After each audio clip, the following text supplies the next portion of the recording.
What's going on, everybody? Welcome back to another Aviary Birds & Co video. In today's video, we'll be talking about how I set up my zebra finches for breeding.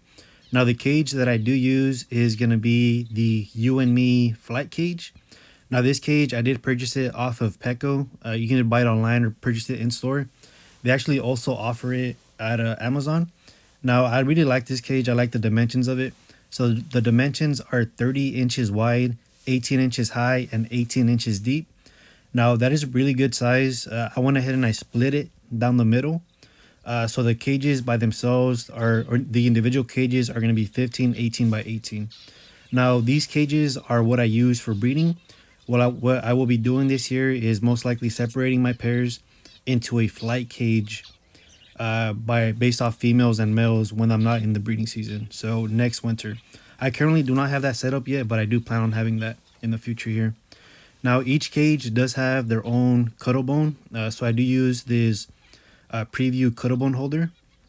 I put that on the side of the cage and I place a cuddle bone on there. Every single cage has one. If they do run out, I'll go ahead and restock it. In the back, they have an extra feeder.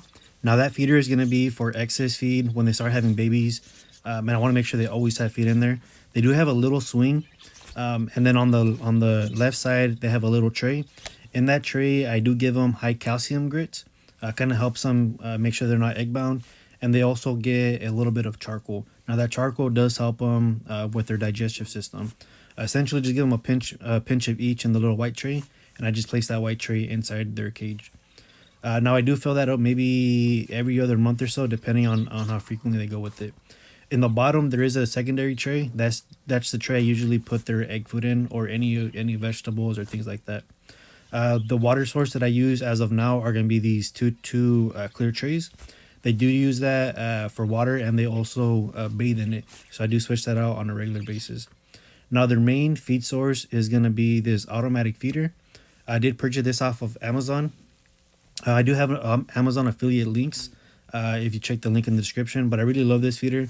It just clips on to the side of the cage, and it makes it very easy for me to dispose of any unwanted seeds, and I can recycle those seeds as well. Now, on the outside of the cage, I do use this 2GR nest box.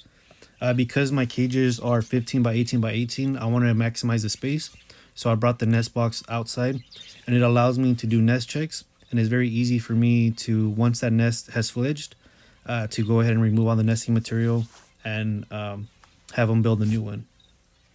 Now, so far I am kind of testing on the perches. This setup currently has one perch, but I do have some setups that have dual perches. I'm kind of want to experiment as to what type of perches I want to use, whether these conventional ones or if I want to use different size wood branches or things like that.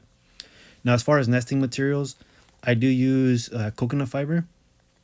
This coconut fiber you can find on Amazon or Chewy. I just ordered online, and then I use the shredded paper. You can also use a lot of different material, but these are the two things that I use. And when I put in the nesting material, I wait until I see that the zebra finches are active. They're checking out the nest box. Once I see that, I'll go ahead and I put that in the morning. Usually the male right away will go ahead and inspect it. If the female is also really ready, she will also help build the nest.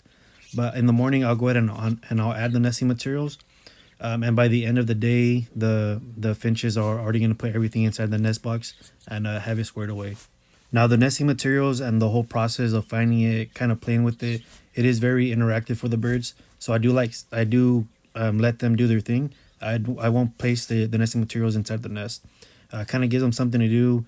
They build it their way, and it's very enjoyable when you actually see them building it. Now, I hope you guys enjoyed this video. Don't forget to like, comment, subscribe. Stay tuned because I will be posting more updates. If you guys have any questions, please leave the comments down below. And as always, check out our website, aviarybirdsandco.com. And I'll catch you guys on the next one. Appreciate it.